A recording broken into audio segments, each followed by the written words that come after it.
Clean झालं. त्याच्यानंतर door open करा.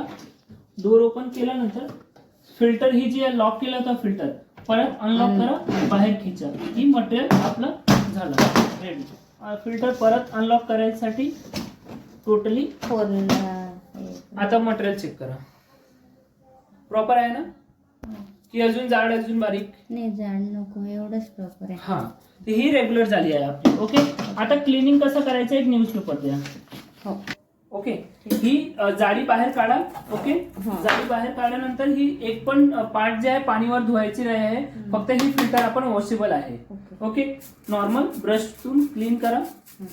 ओके, त्याच्यानंतर साईड मध्ये जे पण मटेरियल लागलं आहे ड्राय कपडा आणि ब्रशतून क्लीन करायचं, बाकी दुसरं काही नाही.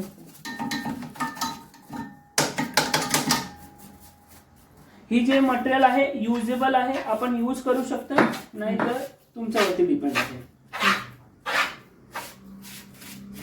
बस, बाकी काही क्लिनिंग वगैरे नाही त्याच्यामध्ये. एक ड्राय कपडावरून क्लीन करून घ्या, एकदम प्रॉपर ड्राय कपडा पुसून क्लीन करून आपण ठेवू शकतो.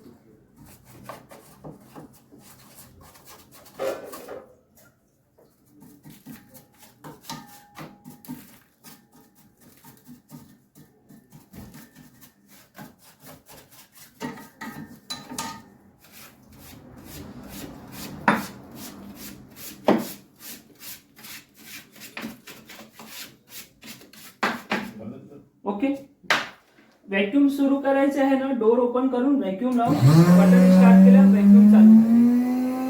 एकदा स्कॅन केला ऑटोमॅटिक माहिती पडतो डेमो कसं काय आहे. ओके, ही जाळी जोरात पटकायची नाही, दाबायची नाही, नाही तर बँड होऊन जाणार. याच्यानंतर मटेरियल जाड निघणार आहे. ओके, अजून काही डाऊट वगैरे आहे? तो व्हॅक्यूम पाईप मग लावायचा कसा तो? हे बघा मॅम, जे सक्शन पाईप असेल ना, जे मोठीवाली सक्शन पाईप आहे ह्या साईडला लावायचं आहे आणि ज्याच्यामध्ये मटेरियल जमा होणार ब्लो पाईप ते बॅक साईडला लावायचं आहे. इथे स्कॅन करणार आहे तर टोटली दिसतो की म्हणजे डेमो कसं काय होतो, व्हॅक्यूम मध्ये कसं वापरायचं आहे आपल्याला. नाहीतर आपण टाकला ना नटराज ही 8 चक्की व्हॅक्यूम क्लीनर डेमो, ऑटोमॅटिक माहिती पडणार आहे.